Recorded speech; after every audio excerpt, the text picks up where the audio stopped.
Okay, great.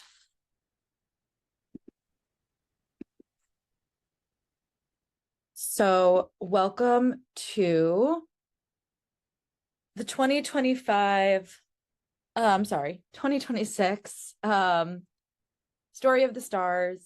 This is the astrology for the year ahead. If you've done this with me before, then some of the stuff, especially if you did it last year, then some of the stuff is gonna repeat because 2025 through like 2027 are all really the beginning stages of one story. So we're in a certain thematic resonance for really longer than these 3 years, but it's these 3 years, 2025, 2026, and 2027, that are um, almost like hammering the stake in the ground for us to be able to truly pull this energy in.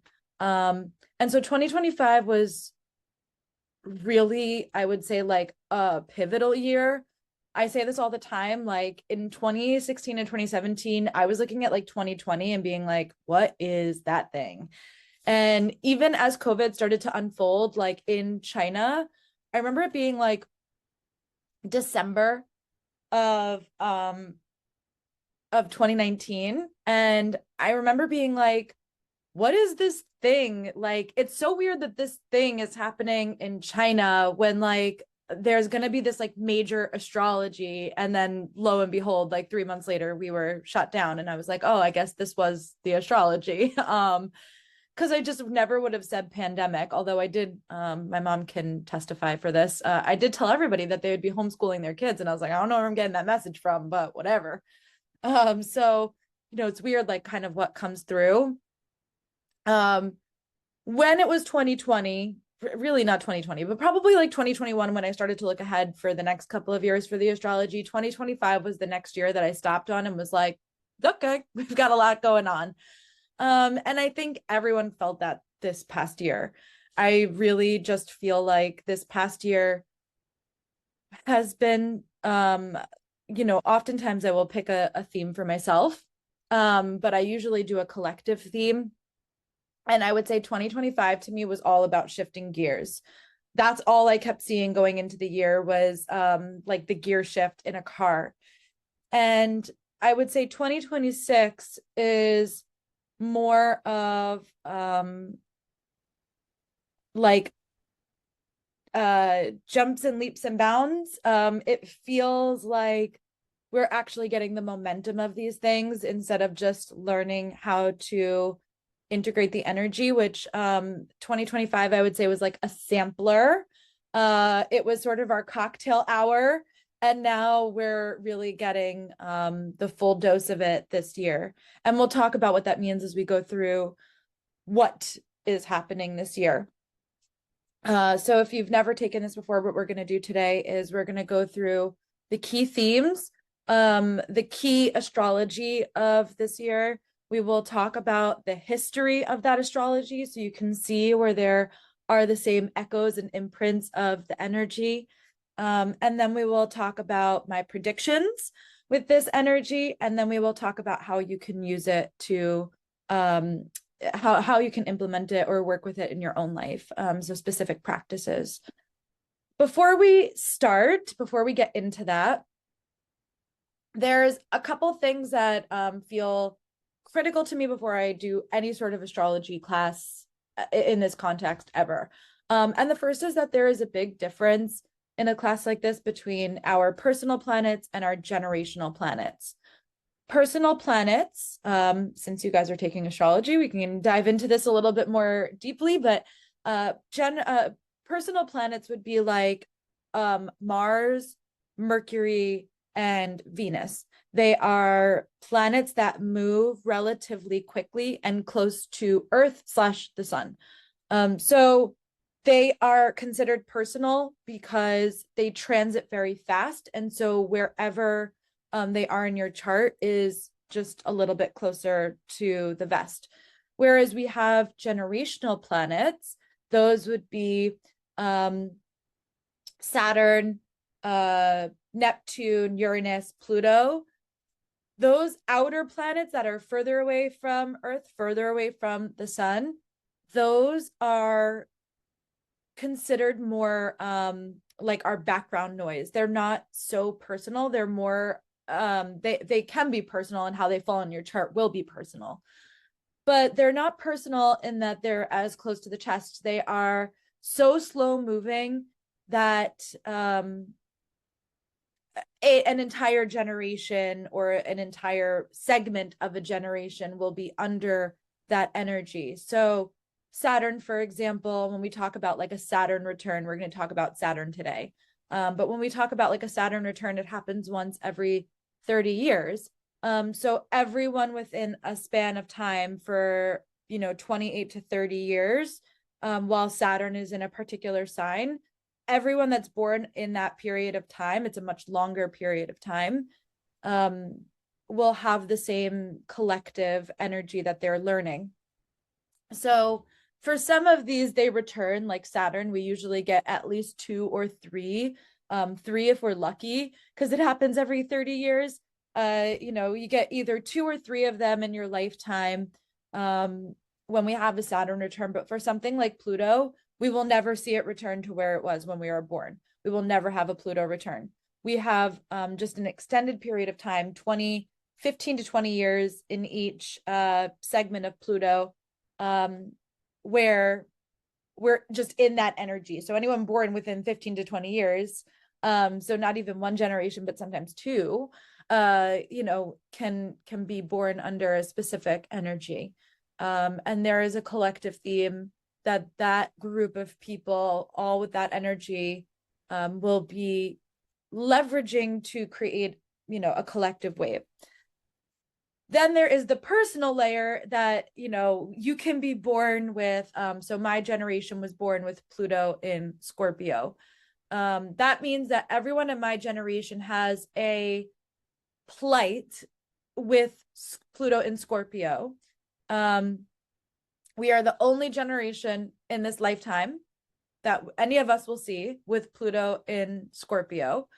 And so it's our mission as a generation to fulfill that. And then how it is in my chart and how it is in somebody else's chart may be different. And that would be our individual path to that collective experience. So it will be both. It's always personal for us because our chart is our own personal story, but there is also a collective level. And that's what we're looking at today. We're looking at the more macrocosm of how astrology will unfold.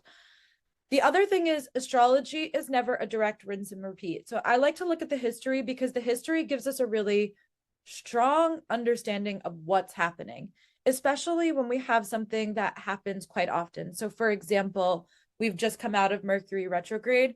How do we know what Mercury retrograde influences? Because we get it 3 times a year for the duration of astrology, which has been the beginning of time. So we can go back through any period of time, especially now. We're able to chart the astrology so much easier because it's digital. And you can go back to any period of time and see what the astrology was doing because we now have that technology.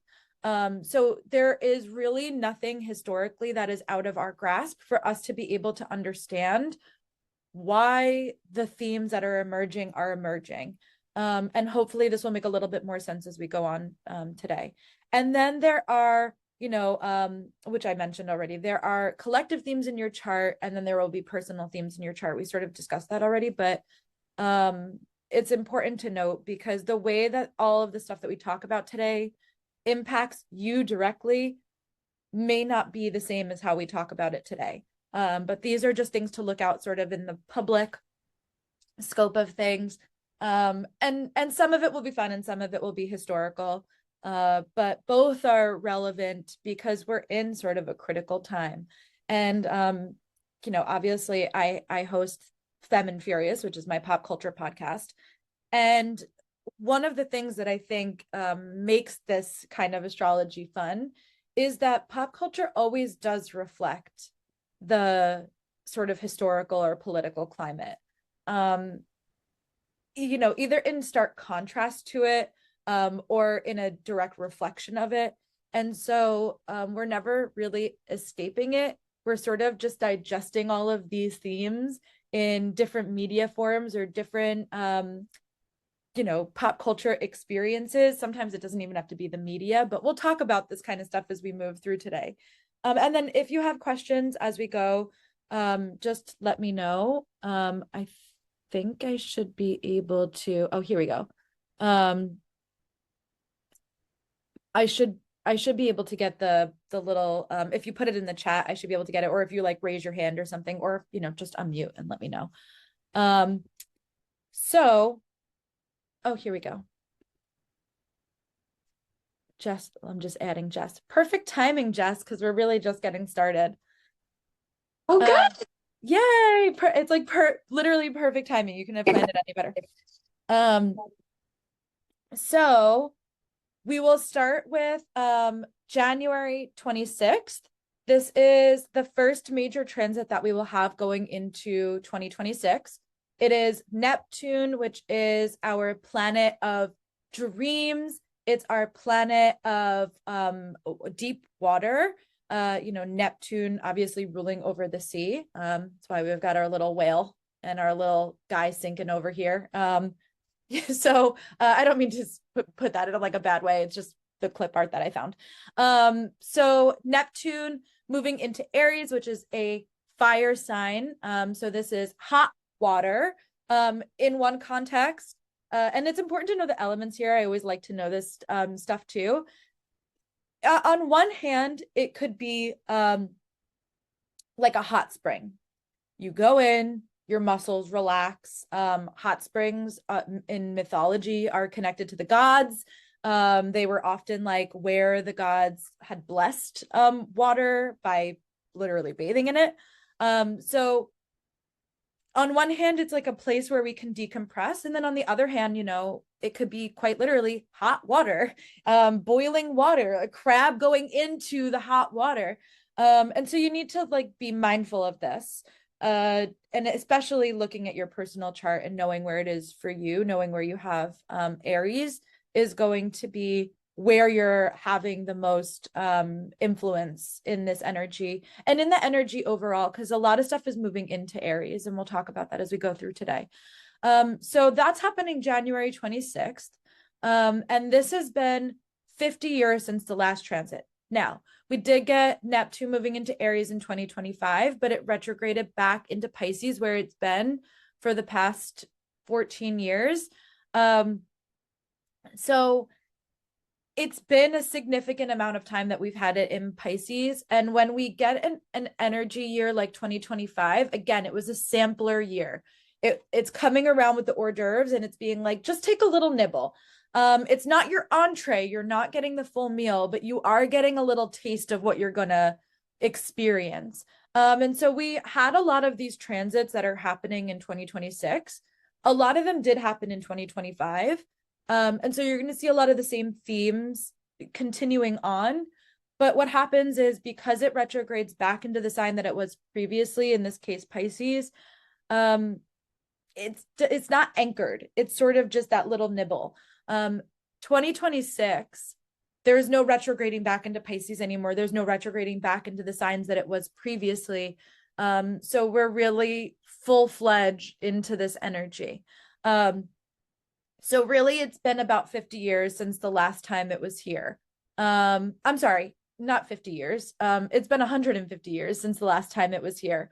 It's the last time historically it was here was actually during the Civil War. So you'll see as we go through today in the history bits, we're sort of in the echo at this point. Uh-oh. That was so strange. Okay, so in the history, on April 12th, 1861, Neptune moved into Aries the same day that the Confederate forces fired upon Fort Sumter. So this was happening in South Carolina. They tried to secede, and this starts the Civil War. So if you've been looking around into our modern world in not just this past year, but really we've been leading up to this in the same way that, the Civil War did not just break out overnight. There had been tensions between these two forces for, the North and the South for many, many years. So we've been leading up to this. Do I think this is going to be like a full-fledged civil war? No. We're already in it. It's a cold civil war. It is that feeling that you don't know who aligns with you, who agrees with you. This discontentment that we have with someone may feel so opposed, so directly opposed to what you think or believe in, and how threatening that feels, in either side of the political camp, here in America, at least. So this is a global thing. It's not just happening here, but of course, the Civil War is specific to America, which is why I put it in here. So we're getting the echoes of that. We've already been getting the echoes of that. The same transits that would have been, leading us up to the Civil War, we've still just experienced all of that stuff. But now really starting in 2025, really again, rooting into it in 2026, we can probably expect those political tensions to remain high. I don't think anyone was expecting it to suddenly feel like a cozy warm blanket thrown over a situation, because these things take time and effort to bring a restoration to the balance of quite literally a nation who has such opposing political views, the same way that we did during the Civil War. So it's a really good time to revisit material from the Civil War if you're interested in history. I know a couple of years ago, my mentor, Terry, and we watched this saga, North and South, with Patrick Swayze, and it remains perhaps one of my favorite things that I've ever watched. It's so moving, and it's actually quite hopeful in that show, because it's many years of these two men who are friends who fought together, or went to trained at war camp together in New York, in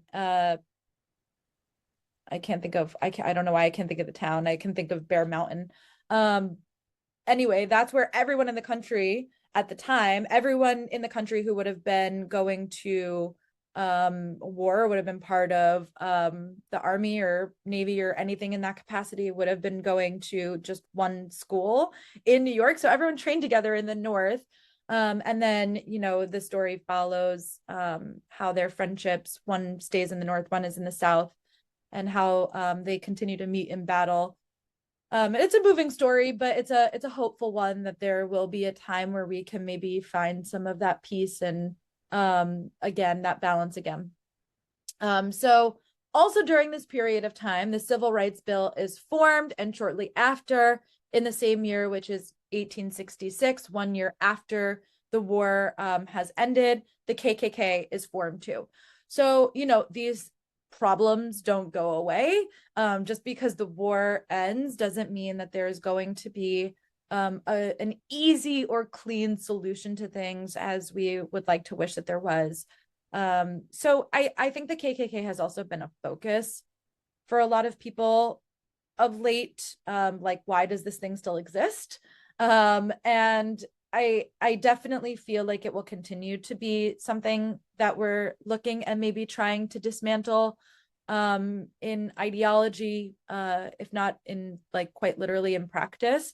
So that's why I put that in there. But also that during this period of time, while Neptune is in Aries, we will see this heat. Even when you bring water to a boil, it eventually cools off.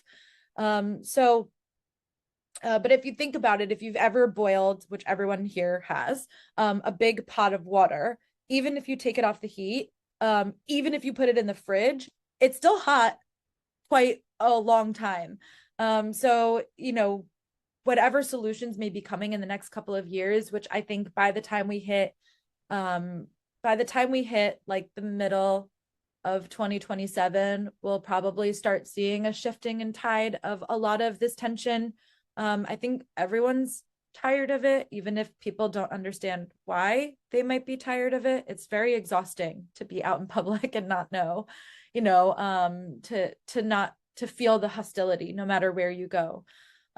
So I guess that's the best way to say it. So I think that we will see some solutions and some things come into play, and especially because the civil rights bill is a literal piece of legislation, it will probably come through similarly in legislation, but not all the same things. We'll see different stuff getting tackled this time around, because we're dealing with different problems in our modern world. So it'll be interesting to see sort of what gets what we sort of legally put parameters around in the next couple of years. After creating the Declaration Proclamation and negotiating the end of the war, President Abraham Lincoln is assassinated. Just thought it was interesting. Assassination is something that happens, presidential or like global leader assassination is something that happens a lot under Aries energy. Now, Aries is the warrior, and it rules over war in particular. So I find it to be interesting. I don't know that we will see assassination in particular, but it was also interesting while we've had this energy.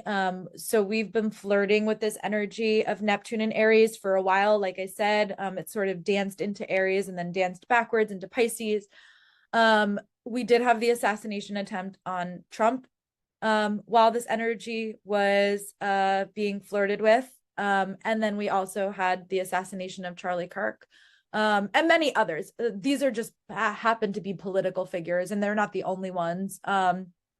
This is the type of stuff that we're talking about every day, these sort of political violence that we've been seeing. So I think we can probably anticipate more of this, even if it doesn't go all the way.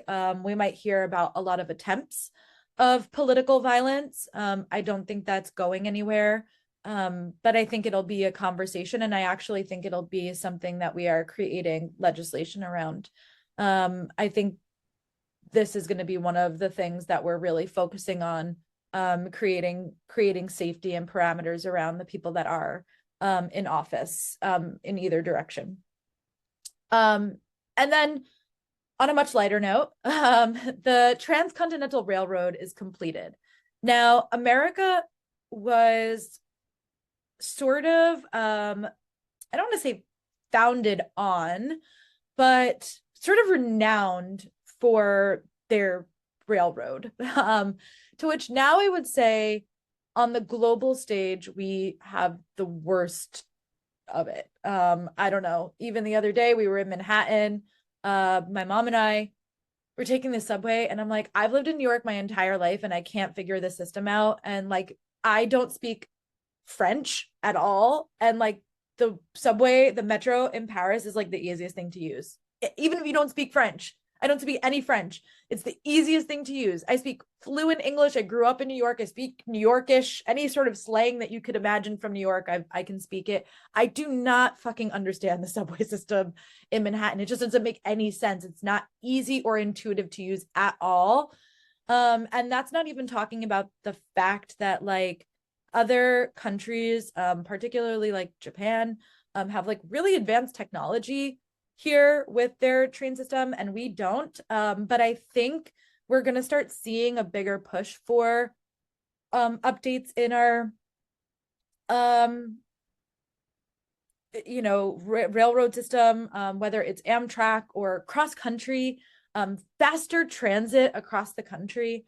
One of the things that I would talk about last year, especially in the beginning of the year, we had, or I guess it was sort of the middle of the year, but we had a lot of strikes around the train systems. There was a lot of strikes, and then they happened again specifically in New York a few months ago, where the MTA was on strike. So I think we'll see a lot of that, but especially with Neptune in Aries, something that's really interesting to me, something that's really fascinating to me during this period of time is now time, I mean, is because it's water-based energy, Neptune. um One of the things that has been discussed, particularly with Elon Musk, is this train that would go underwater from New York to London. And, that flight is probably 6 hours. They said that this train would take 90 minutes. It's a bullet train. It would go really, really fast. Um, could you imagine taking a train? I mean, who knows how much it would cost? It's going to be a multi-trillion-dollar project, I'm sure, to create this. But what it would do for our modern world if we were able as New Yorkers to get to London in 90 minutes.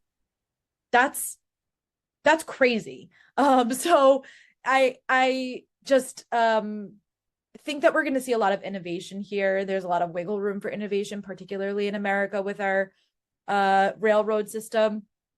The other thing is, during this period of time is when we got the first oceanic liner in history. So if we go back to 1861, 1860, it was the SS Oceanic, which is what paved the way for the RMS Titanic, something that I am fascinated with till the end of time. I love the Titanic. So we were seeing these luxury cruises. They weren't cruises, we didn't call them that, but they were luxury travel, luxury ocean travel, that was going again, transcontinental, or intercontinental. So when it comes to something like now times, in our modern world, I also wonder what that will mean for cruising, or you know transatlantic cruising, in particular. There's now this like increase in our desire to be on the water, and I don't necessarily think that we have like collectively said that we have a palette for this, because it's not just cruising. Like in particular, I'm thinking about um a semester at sea. So now instead of studying abroad and just going to one place and being immersed in one culture, they now have semester at sea where you spend an entire semester on a cruise line, and you go pretty much like to a new country every day, every other day. So you're hitting like 40 some odd countries, in a semester. To me, that feels exhausting, but I know a lot of kids are doing it now. I also know that there was a 4-year cruise that set sail during this last presidency and was like, hey, if you would just like to be off and travel the world for the next 4 years, we can do that for you.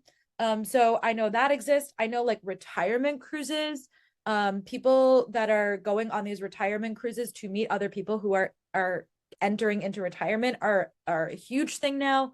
So this idea of like, it's not just a vacation, it's now a long-term experience that you can go on, in order to see the world or see more of the world. I think we're going to see a lot more of that, or a lot of innovation also around cruising or luxury cruising, during this period of time. I'm pretty sure it opened up last year. I could be wrong about this, but don't quote me on this.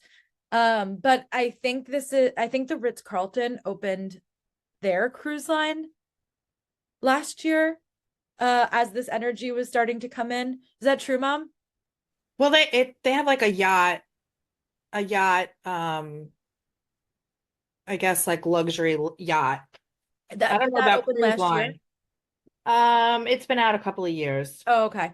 Um, so okay, that's not correct. But that was on my mind too, like more of that, seeing more like right now you see like Carnival, or like, Sisters of the Sea or whatever. I don't know. I don't know because I don't cruise, but seeing more hotels probably adopt, or buy out and creating luxury experiences, at sea. I think we're going to see a lot of that in the next 10 years, probably even in the next 5 years. Um, so predictions with this energy. Number one, humanitarian aid is going to become, oh, I put it down here, the Oceanic liner, the SS Oceanic, sorry. Stuff's like sticks in my mind, but I don't remember where I put it, or what I put down. So sorry, because we just talked about it.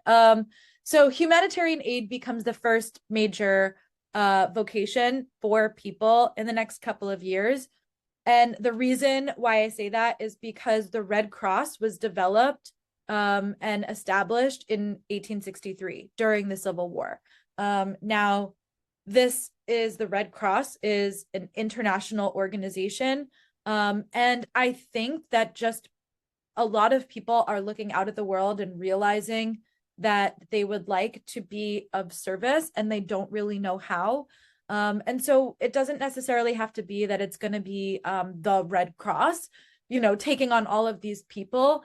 But do I think that people are going to start shifting gears and focusing on service-based operations, and in particular, like humanitarian aid? Yeah, I think you can see it in people even now. Like if you're looking for it here, I think you can really see that there are people who want to protect people, who want to serve people. But this is going to be a global thing. And there's going to be it's because it's the truth. There's going to be a global I want to get the exact words that I was saying before spirit kind of cut in. There's going to be a global rise in sort of a connective tissue globally in who we decide to protect. I think this is going to become a much bigger thing. I don't even think we've hit this yet. I think there's a lot of people feeling restless and understanding, especially in career, that like their career isn't meaningful, or that who they are working for is going, against the grains of their morals. I think we're going to see a lot of that. And I think we're already seeing that. I think it's part of like the collective unrest right now because people are feeling it, but they don't really know what to do with it. I think we are going to see some sort of organization like the Red Cross come into global focus. I don't think it's in focus yet. I don't even think it's been established yet, but intuitively, I just feel like there's something where it's like, oh, like if you go back like 10 years ago, no one knew what 23andMe was. It like didn't exist. So I don't feel like the entity exists yet, but I do feel like it's going to be this thing that everyone knows about when it is founded or established. I think we will also see a rise in photojournalism. So I'm going to talk about the photojournalism first and then talk about the corporate piece after. Right now we are in a or I guess I'm going to talk about them in the same time. Sorry. So right now we are sort of in a tech crisis with AI. Now, this happens every single time there's a tech boom. There are people who are more morally or ethically abstain from the technology, whatever the technology may be, in any tech boom that we've ever had across time. There are people who morally and ethically abstain from it. And then there are people who go all in on it.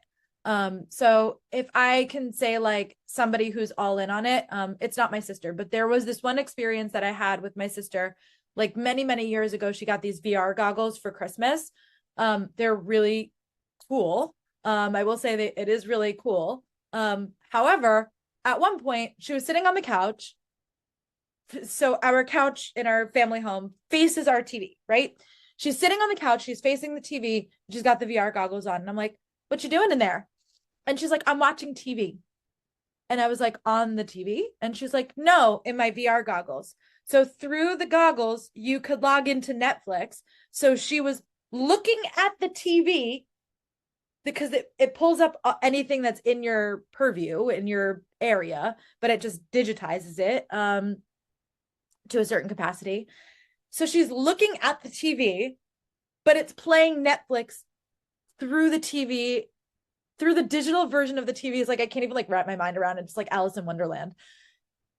And then I remember saying to her then, I was like, this is a little much, you know, like go outside and like explore the world and bump into a tree or something if you want to do VR. Watch TV on the TV. So she's like, but it's so pretty. It's got a fireplace in it. And I could see what you're talking about. And we don't use these VR goggles like at all anymore, but just an experience where it's like very easy to get lost in these experiences of AI. And AI is getting um so advanced at this point. It's advancing so quickly that sometimes like I watch a video and I'm not sure if it's real. And I think this idea, I know that's just like an experience I'm having, and I know the collective is experiencing this.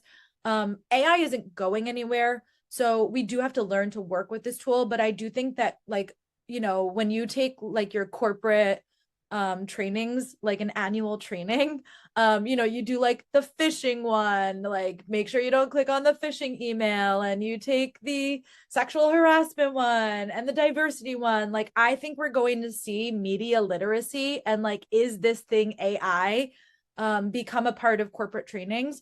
Because at this point, it's becoming nearly undetectable with some of the videos. And especially in the political climate that we're in, where it is so easy to be influenced and we're so chronically online. You know, we need literacy in these things. We need literacy in how we can use AI. We need literacy in how we can use it for social justice or economic justice or climate justice or medical, you know, purposes, which is Jess's specialty. But we also you know, we can't avoid the tool either, but where I think if we go back in time to the where Neptune entered Pisces 15 years ago at this point, that was when we were seeing a rise of social media.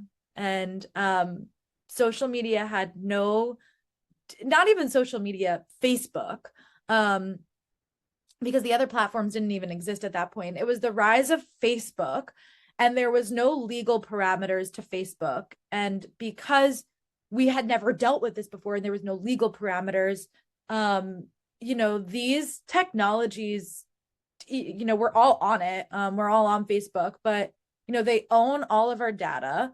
Um, they own everything. Like a couple months ago, my sister asked me for a video, and I was like, oh, I have it on Facebook.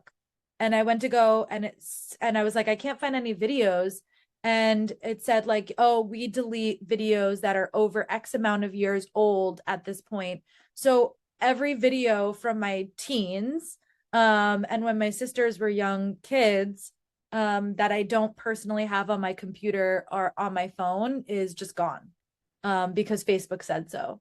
And, you know, we've passed a lot of control over to these things. And so I think that's where I think a lot of people, because of this Facebook fear, not that in particular, but just like what it did to our world and what it's done to our minds and what social media has done to us as like a collective, on the bad scale, it's done a lot of good too. But I think we need to be focusing on that. So with that being said, in this AI like media literacy, I think we will also then see a rise in photojournalism. Not that photos can't be doctored by AI as well, but I think we will see a lot more photos coming back into play, if not even things like cameras or digital cameras coming back as like a medium where you can print the film so you have tangible proof that that thing happened or like has not been doctored in any capacity. So I think we're going to start seeing a lot of that. I think it's going to take some time, but I think like even on platforms like, for example, like Instagram, which was a photo platform first, now it's changed to a video platform. I think we're going to see it go back to a photo platform over the next 5 years or so, a little bit less than that. Also during this period of time, we had Tolstoy's War and Peace, still a book that is getting a lot of acclaim even now. So my mom bought me this advent calendar, which like I can't like get enough of. Um, and I wasn't sure what kind of books were going to be in here. But it's been 5 days. I haven't opened the sixth one yet. But it's been 5 days and they're all like classic literature. Um, I would be shocked if I go through the 25 days and Tolstoy's War and Peace isn't in here. Because that's just where it sits on like our collective zeitgeist at this point. So if you haven't read it, you should. Or you should do like a Google search of it because it's a good book. But it was originally published in 1869. So after the Civil War is a reflection of what the Civil War was and the life thereafter.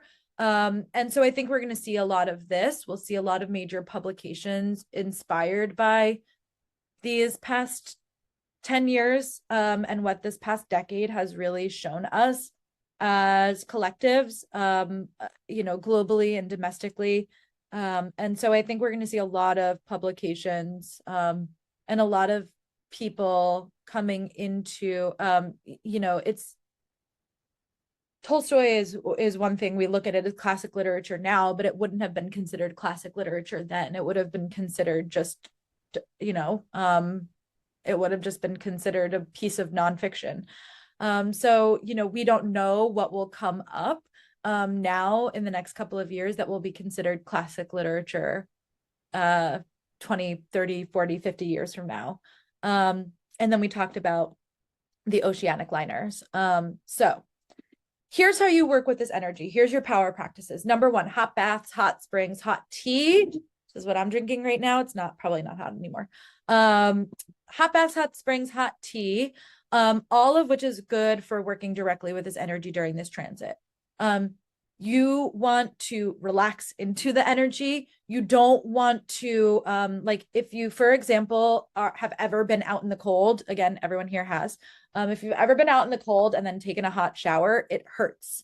So you want to be able to relax into this energy. So you don't ever want it to be so hot, and you don't ever want to be so cold. Whatever that may mean for you, wherever that, again, wherever you have Aries in your chart is where you're going to feel this energy the most. For me, shocking to everybody here, it's my career. So, this is where you are going to get that energy the most. But you don't want to be so closed off to something that, the heat of this is like a shock to your system. Because it can be. So you want to be able to relax into the energy. And then the second way that you can work with this energy is guided meditations for visualization are super powerful during this energy. The reason why that is because Neptune rules over our like crown chakra and our connection to our source energy. And Aries is about you, the individual. So it's an incredible time to just experience those inner visualizations or those inner meditations. If you're into vision boarding, it's a good time. Digital vision boards count. I started like thinking about what I want to do with my screensaver, which I think I showed you guys. I think you've all seen it at this point. My desktop is like so messy right now, but my digital desktop. I always create like a digital background for my computer and one for my phone. So I can even like show you guys kind of the one for my phone. You can see it's not really like anything. If I go like a little bit closer, you can see like, oh, sorry. Like I've got Paris in there. I've got like a bunch of pink. I had travel. I always put like words and stuff like that that's in here. I have my roses because rose is like one of my favorite energies to work with. So changing your digital stuff too, especially because Pisces, Neptune rules over our like forms of escapism. So even if you're going onto your computer to watch something or you're going onto your phone to scroll, you'll still get that dose of it and it will still land into your subconscious. Okay. Next we have February 13th. This is Saturn in Aries. It was last here during 1996.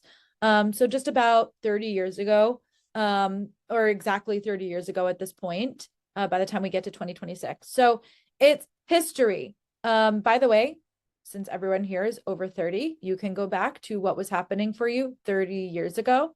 And you will see that those themes are repeating this year. So it's history. Music was the center of pop culture. So Backstreet Boys released Millennium during this period of time. Britney Spears releases her Hit Me Baby One More Time single. The Spice Girls released Wannabe and Spice Up Your Life. And Biggie and Tupac both die in this time frame that Saturn was in Aries. So music is like our grounding post of pop culture at this moment in time 30 years ago, which I love and find really fascinating. We all freaked out about Y2K. Maybe this reality is what happened when all the computers blew up and actually stopped working. But this was something that we were all focusing, right? We were like taking this long trudge to like the world is ending and computers are going to, create like chaos in the world. So similar theming, just different in how it's being expressed. Monica Lewinsky, the blue dress, and Bill Clinton were the scandal of the decade, resulting ultimately in his impeachment for lying under oath, which is ultimately what he was impeached for, was lying under oath. And then Diana, our favorite royal, she meets her tragic end in Paris, forever changing our understanding of the royal family. So this because it's only a 30-year cycle, tends to be a little bit more pop cultural than historical. But we'll see, the history of the pop culture sort of repeating itself. How?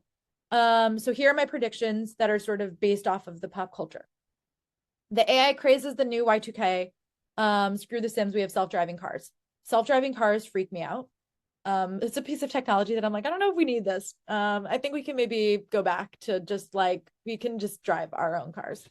So, the AI craze and this idea of AI, it's all of these different planets sort of converging together. It's actually, if we're going to tag AI to any planet in particular, it's actually Pluto and Aquarius. But that's already moved and changed signs in 2024.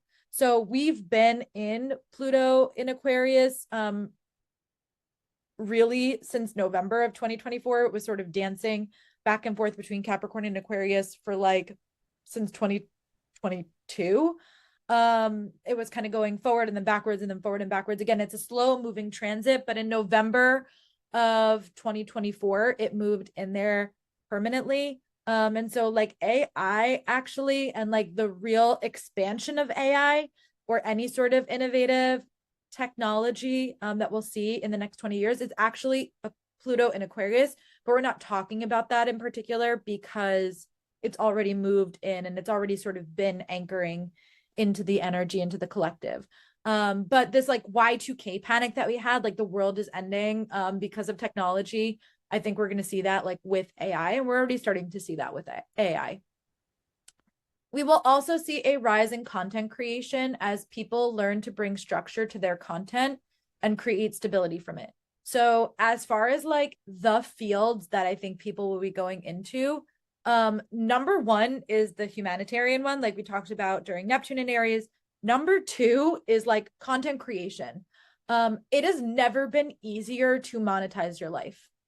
It's actually never been easier to just show up and make videos online. These people are now like what we would consider influencers or content creators. They are being so if we go back to pre-election, they were being invited to political like the DNC or the RNC. They were being to political events. That's the word I'm looking for. I always say the one guy, this is a while ago now, but You're My Little Boo Thing. If anyone knows that song, that was a TikTok song. That was a 10-second song on TikTok that this guy created people loved it so much he made a full song for it and then was invited to the Thanksgiving Day parade a year ago. That was last year. Um, so we get stuff like that. I mean, just these content creators and influencers are being invited to like big movie premieres, like events, red carpets. They're doing interviews. I just saw Zootopia 2 with my sisters. Um, a comedian that started out on TikTok built a fan base. She's a lesbian comedian. Her name is Fortune. If anyone knows Fortune. She started out as a TikTok content creator. Maybe an Instagram content creator. I don't know. It became like a pretty well-known comedian, and now she was just a voice actress in freaking Zootopia, like a Disney movie. I just think that is so insane. So it's not even like it's just restricted to online. We're gonna see this become a much bigger field. I would say probably a multi-billion dollar field to be in. That organizations, large companies like Disney, or whatnot are clearly investing in. So it's not going anywhere. It's only going to grow, and it's never been easier for people to do it. And because Saturn is the planet of structure and stability, it makes it easier for people to take something about their identity because it's in Aries and create the stability around it to make the content that they need to get into the spaces that they need to. We'll also see a reemergence of superhero content. Superhero content is not lacking. We have tons of it, especially in Marvel. But I think we are going to go back to basics: Batman, Superman, Spider-Man. Now, I had this in here as a prediction from a couple years ago, and I always keep like my year after year so I can see sort of what comes true and what doesn't. I had this in here during 2023, and as it was we were starting to flirt with this energy, and I put it back in here because we just had Superman release. If anyone saw the James Gunn Superman movie, he's now taken over this the DCU, I guess we're gonna call it. The What is the name of the company? It's not the MCU. It's not Marvel. It's anyway, whatever. I don't know why I can't think of it. They already own Batman, the Robert Pattinson Batman. We'll probably see another one under James Gunn. And then we have a Spider-Man movie coming out. It's being filmed right now, but I think we'll also probably get more Spider-Man content. People want these superheroes that are comfortable, that are familiar, that make them feel good. The idea of like Saturn in Aries can be sometimes a little combative because Saturn is the lord of karma, Aries is the warrior. So sometimes they're like duking it out for like who's going to reign supreme in this like battle of the wills. But when they work together, it is that holding out for a hero energy. And, it is during these periods of global or domestic national crises that superheroes have risen. It's why we love something like a Superman. If you go back to like the origins of Superman, it's a feel good story so that people feel safe during times of, or have a hero to look to, even though we know it's not real, at least not in this reality. It's something for us to look to. So I think we're going to see a lot of additional content around these types of characters that are familiar to us and that make us feel safe during these periods of time. We will also get a continued push for the release of the Epstein files. So I went back and looked at what I wrote about this energy last year and changed it because it kind of came true through the Epstein files. I put last year, as we were flirting with this energy again, that we would see one or many of the people in Trump's cabinet be brought down by sexual assault. And that has sort of happened, but it's just happened through this very collective, again, almost pop cultural demand for us to see the Epstein files. This of all the things that I thought like would have taken the collective focus, I just never again, like the same way that I never would have said pandemic, it would have never come out of my mouth. I just never would have thought that we would have been so focused on this. But if you actually go back to the rise of um, the Me Too movement, the Me Too movement and the Time's Up movement all sort of peaked in the middle of Trump's first presidency. So we had a lot of like, we were looking at Andrew Cuomo, we were looking at like these political figures across the board and like looking at them. And again, there's an echo of like what happened with Monica Lewinsky and what happened with Bill Clinton. So even the fact that like I don't mean to be crude, but like even the fact that like a part of the pop cultural conversation around the Epstein files is whether or not Trump has given a blowjob to Bill Clinton, the fact that like he even gets like circled back into this to some capacity is, you know, the way that it echoes those political times. So, you know, who knows what will be happening 30 years from now, what we'll be talking about 30 years from now.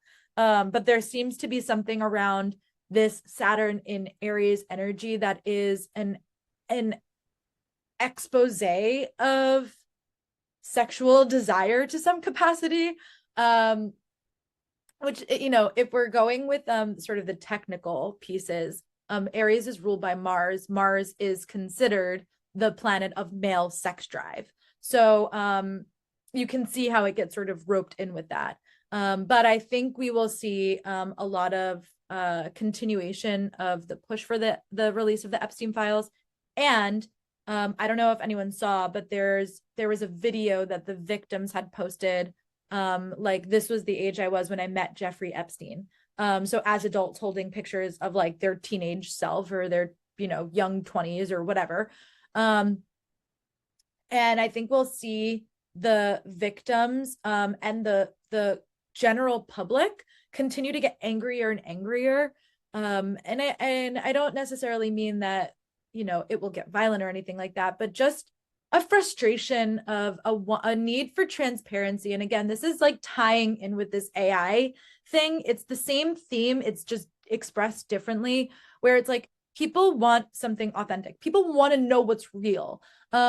This idea of things feeling surreal and not knowing if you're looking at something and it's true or not, if you're looking at something and it's AI or not, can I trust my own brain type of energy? Because of that, there is this like, tell the truth, like show us the proof. People want to see it and be able to make critical assessments for themselves. So I think we're going to see a push for it. And I think that will come from the general public. But I think as far as like the victims go, we'll see more videos like that first video that just came out a couple of weeks ago, to like keep the fire, so to speak, on this energy. So those are my predictions for here. Here's your power practices. Fists of Anger. If you've never done this, it's a Kundalini practice. It's known to help dissipate anger. It will be a lifesaver during this transit. People will be angry. Tension will be high. I said this last year. If you love somebody in your life, I want you to think of the person you love the most. I just want you to have them in your mind's eye. Think about a time when you are overwhelmed, overstimulated, not at your best, and you're sitting with that person and that person breathes the wrong way, and you've never felt anger like that in your life. You're like, shut up. Like, I can't take another thing, right? I get this way. I get really overstimulated. Listen, I have two teenage sisters. You all know this. I get really overstimulated when like they're making a TikTok video and it's the same 30 seconds of song 500 times. By the 500th time, I'm like, shut up, go to a different room. I can't deal with it anymore. It just sends you over the top. Um, that small grace period of I'm about to lose my shit and boiling over, that's where the collective is sitting in this energy. So again, tension is high. People are not at their best. People are sifting through anger. They have been for many years. We've had Chiron, our wounded healer, transiting Aries, bringing our relationship to anger up to us. Um, and so something I want to say is like the antidote to this energy, fist of anger will help, and I'm going to show you what it is in a second. But the antidote to this energy is acceptance. Um, so we've been in this energy for a while. Saturn is just giving us a place to like really refine it and come to a conclusion or an assessment about our anger and what it's doing to us and how it's motivating us. I have learned during this period of time that if I don't eat, if I'm hungry, I don't get hangry. Um, if I'm overwhelmed or I'm stressed, I can calm down.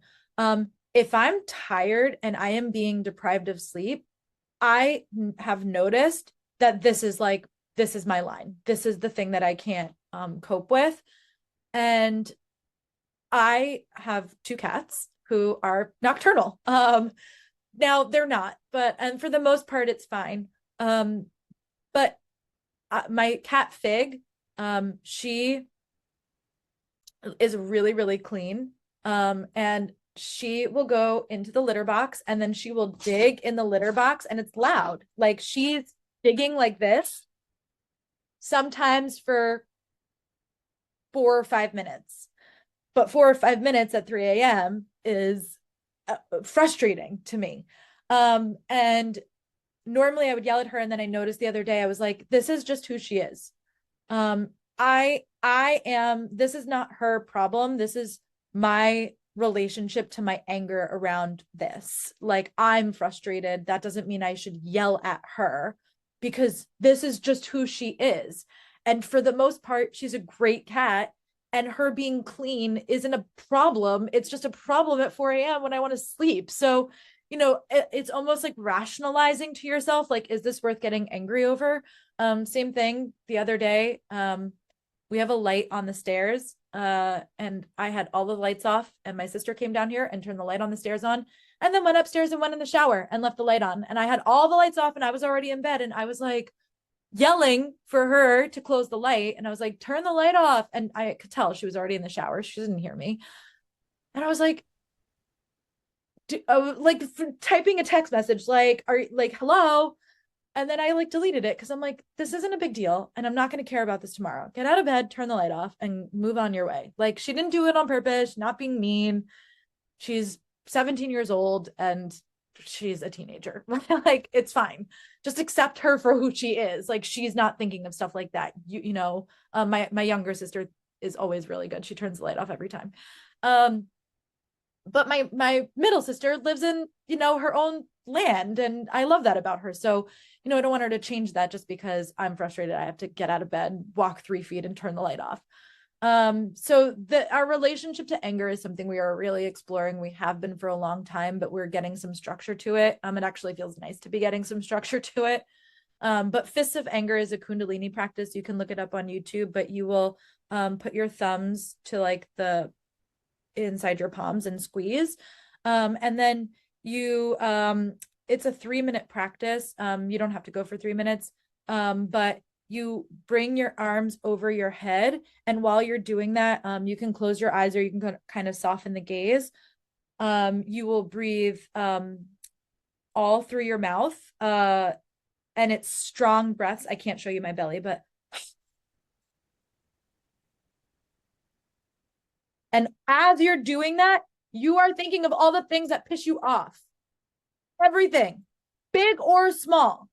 Go into it with something that's made you annoyed, but you will notice that like you're thinking about stuff that you didn't even know made you mad. And that is releasing it for you. And then you have a short savasana where you are coming down from it. It seems like it's an easy practice and it seems like 3 minutes isn't a long time, but the angrier you get, actually, the harder it is to do the practice. So you can work with that. It's a good practice. You can also do lion's breath. It's yoga breathing. This is something that you would do like if you overheat, or if you've ever watched dogs like with their tongues out panting. The reason why they do this is because it's actually releasing heat in your body. So if you stick your tongue out and then you breathe, you will feel it's hot breath. You are releasing hot air from your body when you do that. So doing lion's breath, I don't know why I had my hand up, but will release the heat from your body, and it will do wonders to help you. Also, anything anti-inflammatory, turmeric, coconut water, aloe vera. Literally, I've been drinking ginger tea every day, which is good for right now. You want things that are heating during the winter, because it's cold. But today I just felt inflamed, like I just felt it in my body. So I'm having peppermint tea because it's cooling, it's anti-inflammatory. So those are the things that you want to focus on during this period of time. Oops, sorry. Okay. We also have on April 25th, Uranus moving into Gemini. It was last here during 1941, again, during a world war. So we are in that energy. We're already in the energy. During this period of time, I always say that this energy is like the mad scientist. I'm always like, it's like Frankenstein creating his genius. I've been saying that for so long. And I don't know if it was the number one movie, but it was a top movie. It will certainly win awards. It will certainly win awards as we go into like next year. One of the top movies of the year, Frankenstein. I had no idea that was being produced by the time we were at this time last year. I've been saying this is the mad scientist energy, the Frankenstein energy, for a long, long time. There is something about Uranus in Gemini that is like a defibrillator. It's like come back to life. There's a jolt of energy here. There's something really fast moving about it. There's something about like let's create something. Let's put the pieces together. Maybe it'll make a person. I don't know. There's something just about this energy that feels invigorating, but it's not necessarily conventional by any stretch of the means. So okay, hold on. We've got a chat here. That movie was amazing. Yeah. Jacob Elordi in that, and then Jacob Elordi next year in Wuthering Heights as Heathcliff. Well, he's not so sexy as the monster. Like, let's just put it that way. But yes. Oh my God, Jacob Elordi is and he'll be in Euphoria, which is one of my favorite shows. So we're getting a lot of Jacob Elordi in like these sort of classical, but again, atypical roles. So anyway, if you don't know who Jacob Elordi is, because I feel like maybe my mom and Jessica don't, you should look him up because he's hot. So it's history. During this period of time in 1940s, not necessarily 1941, but during this period of time, the USA joins the Allied forces with World War II in the fight against fascism after the attack on Pearl Harbor. We also get during this period of time, the UN is created in 1946, and NATO is established at the tail end of this transit in 1949. We also have commercial TV broadcasting becomes official, and we have programs like CBS and NBC coming into focus. And then North and South Korea are officially divided into two countries. So that's what was happening sort of in the historical zeitgeist. Okay, let me look at this. No idea who he is, but we will Google. No, I don't think it's that you're old. I think it's that you guys are just not as pop cultural. And I think that that's totally fine. You don't have to be. Not everyone needs to be me, where you don't take your eyes off of the pop culture landscape ever. So predictions. Between Wonder Woman and Rosie the Riveter, strong women are important during this period of time historically. So I think we will see some sort of new feminine figurehead that will emerge as our like collective feminine mascot. It obviously is not going to be Rosie the Riveter, although we're still obsessed with her. And I don't think it's going to be Wonder Woman, although maybe we will get some sort of adaptation. But I wonder if, like, again, with the superhero energy involved, if we'll get like a new created superhero. Maybe. I'm not sure.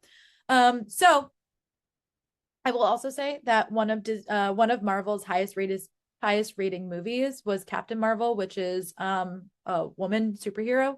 And I that movie did incredibly well, actually. I think we have an appetite for this. I just don't think we've approached it well. And I wonder if we'll approach it much better during this period of time. So code making and breaking was also significant this time around. The last time we had this during this period of time, Uranus is again innovation, and Gemini is communication. So take Coventry, for example, which is when the English broke the German code and they were deciding whether or not to allow the attack on Coventry to happen, because they knew if they allowed the attack to happen that the Germans would know that they had broken their code and would change the code, and they would have to work to re-break it.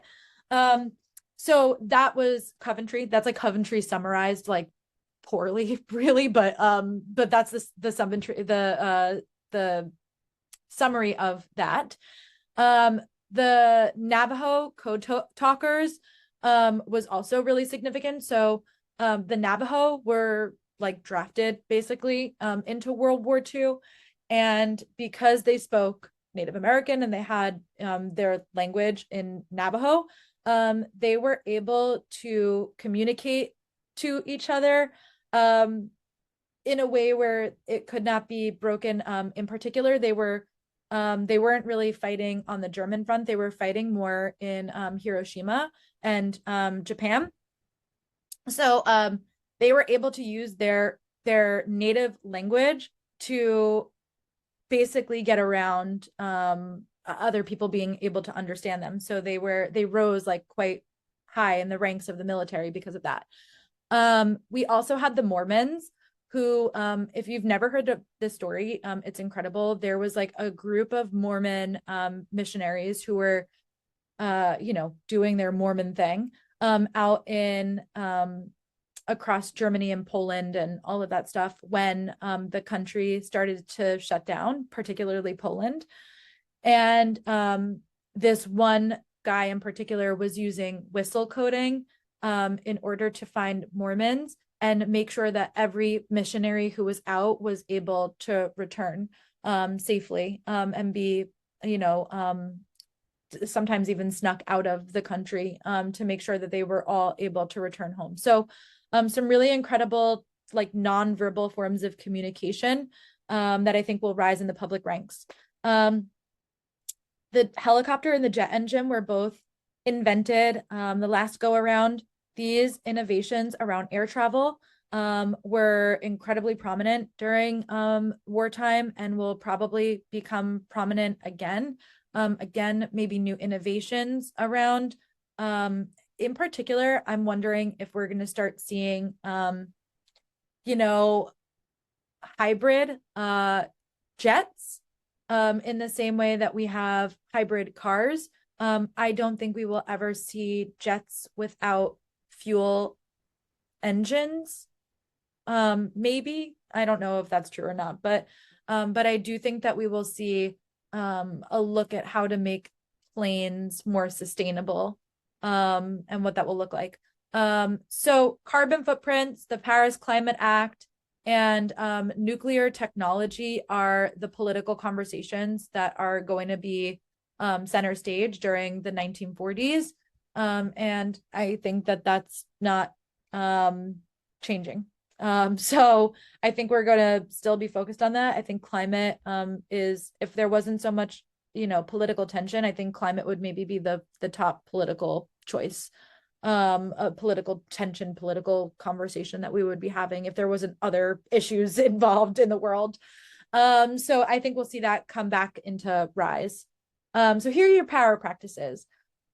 Uranus rules over collective, like big groups of people. And Gemini is our social butterfly. So host a dinner party with all of the best family recipes, start a book club, join a community march, spend time with like-minded people who nurture you and doing things that fill you up. Community is really, really key to this energy.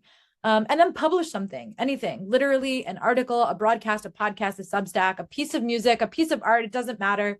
Get your voice out to the masses. This is what is going to be really, really, really important for everybody over the next coming years. It's like, what are you putting out into the world and what does it mean? And then last transit that we have that is going to be significant is June 29th. It's Jupiter going into Leo. It was last year in 2014. So again, a much more pop cultural one. So going back, into the history, the Paris Agreement for climate justice goes into effect with over 200 countries participating. Vine, do it for the Vine, if anyone remembers that, is at an all-time peak during its very short-lived trajectory in the cultural landscape, pop cultural landscape. Fantasy and sci-fi become mainstream media. So we have Guardians of the Galaxy, we have Mad Max Fury Road, lots of stuff like that starts to come into popular focus. And then we have the European migrant crisis, which was an influx of refugees and migrants into Europe, reshaping the geopolitical and shifting the demographics of what Europe looks like. So that's our major history that's leading to these particular predictions. Vine is making a return. So it's called Divine now, but Vine is making a resurface. I don't know why I said retune. Sorry.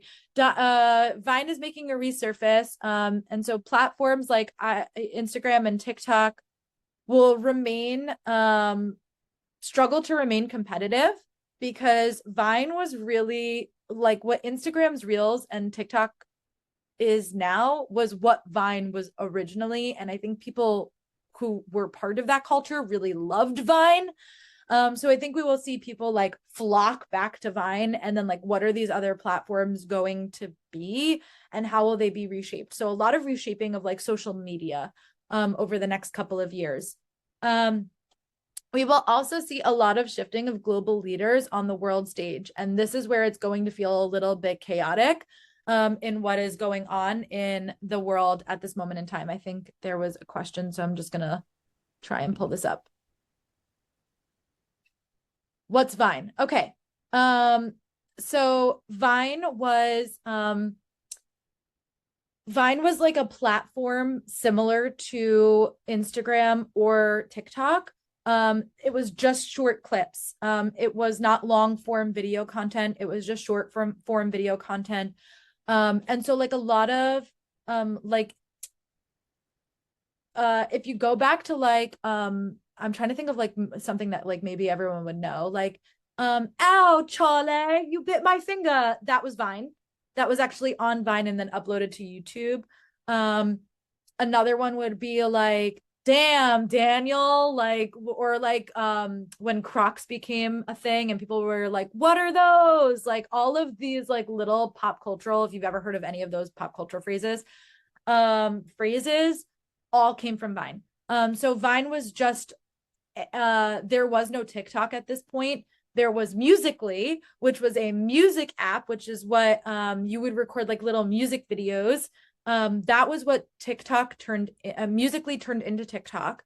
And then TikTok became the platform for video content. And then Instagram matched that with Instagram Reels. And then Vine sort of died and ended up getting bought out by Twitter and then dismantled because then Twitter and Instagram were connected at that point.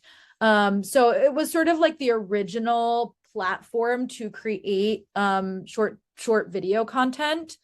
Um,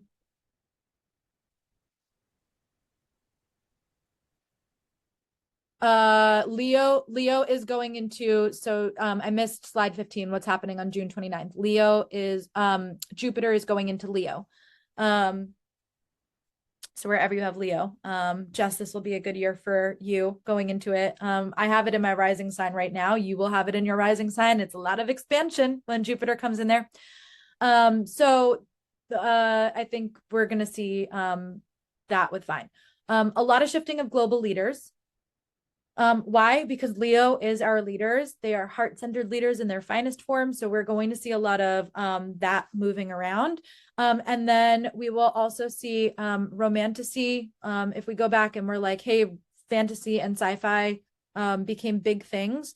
Again, we have like a show like Severance. It's sitting at the top of, our like TV landscape. Severance is a weird sci-fi type of show. It's a good show, but it's definitely, I don't even know if like you would call it sci-fi, like sci-fi horror. I don't even know. A show like Stranger Things, for example. We're about to go into the season, the series finale of, we're already in it, but series finale of Stranger Things, a sci-fi show, a sort of a fantasy show. So these are pieces of content that like people really like during this period of time. It's comforting again to people. But romantasy is the top selling book genre right now. If you walk into any Barnes and Noble, you are going to see the books that are succeeding on Book Talk and Bookstagram. Um, those are the books that are selling right now. Books and reading are popular on these platforms, and especially for women. And I always say women are the drivers of pop culture. But with it being the top book selling genre, we're seeing a lot of adaptations. And so I think, people are over repeats. And so like Jurassic Park. There's been 3 Jurassic Parks in my lifetime. There's been I'm sorry, not 3 Jurassic Parks. There's been 3 generations of Jurassic Park repeats. Now, I like Jurassic Park, so I don't particularly mind this. But like another one, for example, would be like 90210 got like their reboot and is getting another reboot. Um, what's another movie franchise? Willy Wonka. 3 Willy Wonkas, one in my lifetime, like one per decade. Like we don't need 3 Willy Wonkas. Um, Disney is starting to remake all of its movies in live action. And they're not great. So we're seeing like a lot of people be frustrated with the repeat in media.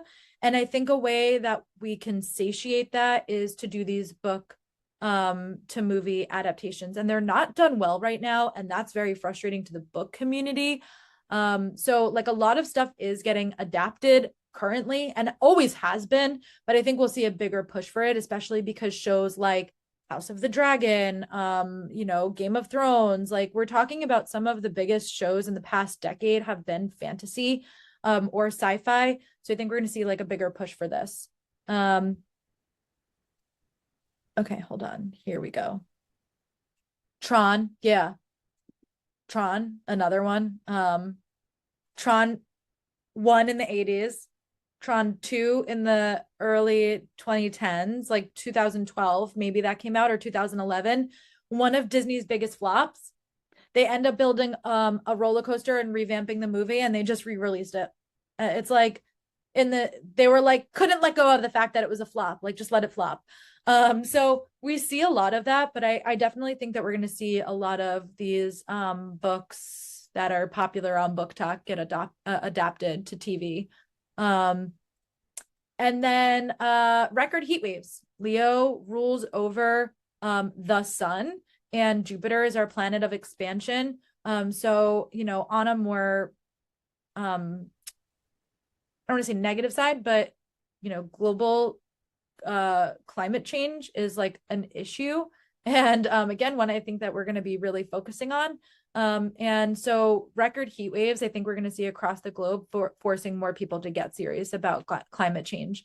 Especially because I feel like it's so much fire energy. It's going to be Jupiter in Leo, Neptune in Aries, a fire sign, Saturn in Aries, a fire sign, and Leo, a fire sign.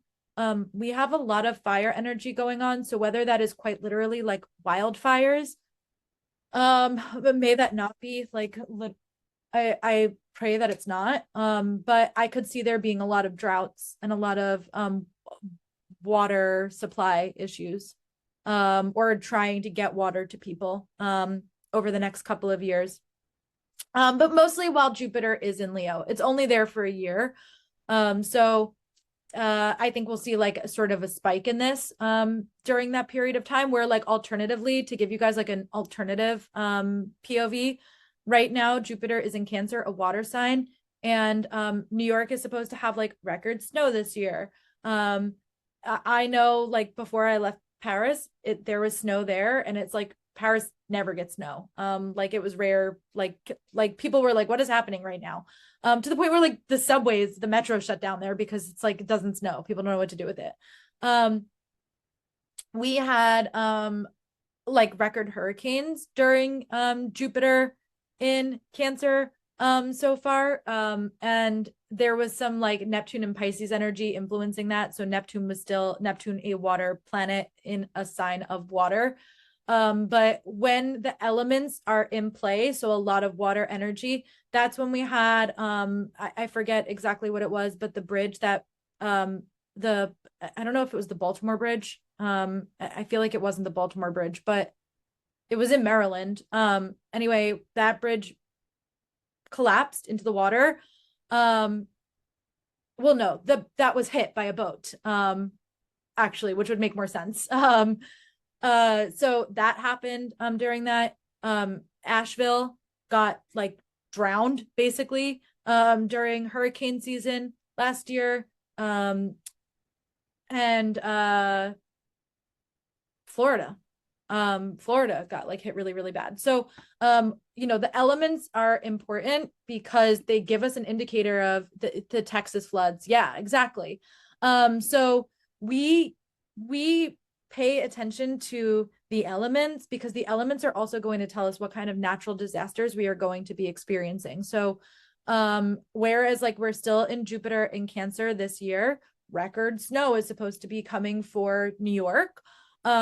I don't know where it is, like what's going on, elsewhere. But I will say next year when Jupiter goes into Cancer in July, goes into Leo in July, watch us get a record heat wave in August or something like that. So we're gonna start seeing the shift of the natural disasters that we're seeing be focused more on heat and heat based stuff, because we're going to have almost all of our planets in fire signs. So that's coming there. May everyone be safe and okay always. But I just like to prepare everybody because we'll be hearing a lot about it in the news. So it's also a great time, by the way. I don't know where everyone actually I do know where everyone in the world is in this chat. It's a great time to get some filters like for your house, like air filters, air quality filters before this happens. Because I don't know if anyone I know when I was in Massachusetts, there was times when I couldn't open my windows because of the air quality. And I would open them because like for me, whatever, but like my cats, I would be like, you don't want your pets breathing this stuff in either. I know we have dogs and we have to like let them out or whatever, but like um you want to be able to filter your air quality as much as possible, because if we do end up with wildfires in Canada again and that is coming down to us, you want to be able to know that you can filter some of that out. If you want to like open your windows, or even if you have air conditioners, the air conditioners are pulling the air in from outside. I know they're technically filtering the air anyway, but still just like all of that stuff is helpful. And then like another thing that I felt and now I didn't realize it when I thought of this, but mom, maybe this is like a little bit more helpful. So a couple months ago, I texted my mom and I was like, "Hey, I think we need to get solar powered chargers because if there's ever I told Jess this too, actually. So Lisa, I'll tell you. Um, if there's ever a blackout or a brownout, or let's just even go in a worst case scenario that there's a data breach and our computers cannot be reached or our phones cannot be reached, or you don't want to plug your phone into something, um you want to be able to charge your devices in the event that like you can't charge your devices. And I know like the last time when we had Hurricane Sandy, my mom and I were talking about it. We charged our stuff in our car because my mom's car had like a physical plug in it, so we were able to physically plug the computer in and charge the computers there. But now they sell solar powered chargers, in which case you wouldn't have to do anything other than continue to leave it in the sun. So not only does that fit in with our fire energy, but also it gives you a backup because the last time we had a brownout was, um, I mean, I guess it wasn't quite 30 years ago, but when was that brownout? I was maybe 10, maybe less than 10. Um, so at that point when we had the brownout, we weren't charging phones and stuff like that. We just had computers and we just couldn't use them. We had TVs and we couldn't use them. But now we're so reliant on our phones and being connected to people. Better to just have a solar powered charger because it will be helpful. So that's a little tidbit for everybody. Let me see what's going on in the chat. Um, yeah, I was in camp. Yes. Okay. For the CPAP machine. Yeah. Um, having a solar powered charger, I think is gonna be, I don't mean to sound like doomsday or like survival guy, but like just it's just why not have it? It just makes life so much easier. So to work with this energy, you want to get into a heart-centered practice. You can wear green, you can work with rose or rose quartz, you can drink cacao, you can simply just focus on putting your hand on your heart and breathing. But during this period of time, you may notice that there's like heart palpitations or things like that because it's an expansion. We are getting grinched out here. It's an expansion of our heart center, which means that I say this all the time. When I first started working with cacao, it was when I first stopped drinking, and I was like, had moved from Long Island to my uncle's house at that time. But I was just starting my path, like really doing spirituality professionally. I stopped drinking. I like left a really shitty relationship. I left Long Island, which I'd never lived off of Long Island outside of college. Um, and like the first 2 months that I was using cacao, because it is a heart opener and a heart expander, I have never had more chronic anxiety while I was drinking the cacao. And I knew because I was doing spiritual work that it was me releasing everything that was in my heart center that like had to get released. And then just like one day I didn't have that anxiety anymore, and I really got the dose of what cacao can do for you when you don't have these feelings sitting in your heart center. And it was like I could get choked up talking about it. I was like, this is one of the most sacred practices to me. I love cacao so much for this reason. Um, so you can work with practices like that, but you'll probably notice with or without a practice, you're going to experience whatever's in your heart. If you've got a lot of grief, it's going to come out. If you've got a lot of anxiety, it's going to come out. If you've got a lot of anger, which we're working through, it's going to come out. Because whatever is blocking you from the depths of your heart is going to be expanded and almost forced to be released during this period of time. So it's just better to have something that you can work with. Even rose oil, rose spray, like rose flavored stuff. It's really, really good for you. Take a rose quartz, throw it in your bra, call it a day. The other way that you can work with this is figure out where you want to lead. This is pushing you wherever you have Leo in your chart, is pushing you to where you are designed to lead in this reality, in this period of time. So it could be taking up a management role. You could ask for a promotion. You could join a board. You can run for the PTA, run for local office. if that's something that you're interested in. The world needs your leadership. It's just a matter of where you want to apply that leadership and where you're being moved to apply that leadership. So that is our year. That is the big 2026 is a big year, handle with care. That is what we have going on for this year. It is a big year. If 2025 felt really, really heavy for you, 2026 you're prepared for. You just have to understand it's going to be the same themes, but now you're armed for it. Whereas 2025, it could have felt almost like being blindsided by so much change. 2026 is a year to be like, I know how to get through this. It's I want to use an example, but the example that's coming to my mind, but I know that none of you have read this book. So it is like going through an obstacle course many, many times. The first time you do it, you are going to fall, you are going to get scraped up, you are going to get hurt. But the second time you go, okay, I know how to take that now.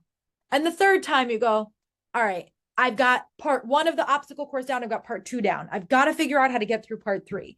You've already navigated all of this energy in 2025. Now in 2026, you just have to figure out like the best course of action because now you know what the obstacle course is doing. And by 2027, you're sprinting through this obstacle course.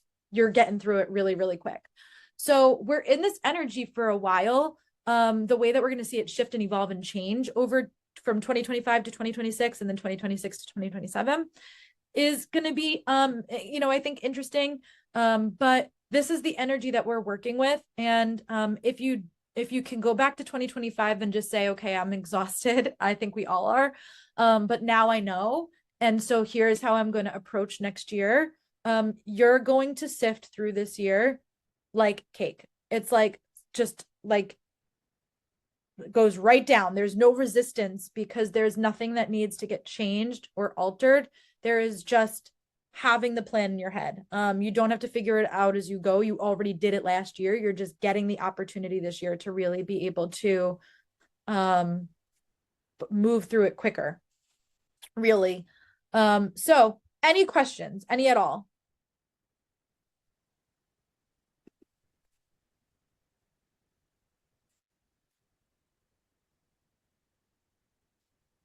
I know it's very thorough, but I want to make sure if anyone's got any that they can ask.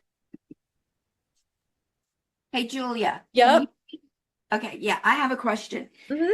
So, first of all, thank you. This was amazing. I've never seen anything like this before. I'm just so excited. So, you said for leading, wherever Leo is in my chart, is that in my birth chart or where we are in, say like in this time period, June 29?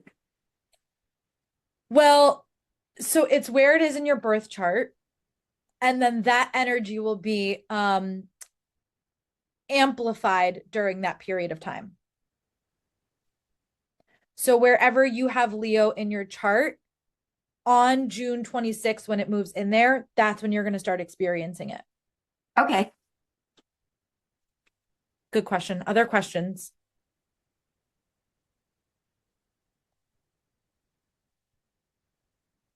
No questions? Okay. Okay. My tea is so cold. It's still so good though. All right, everybody. Let me stop the share. And let me stop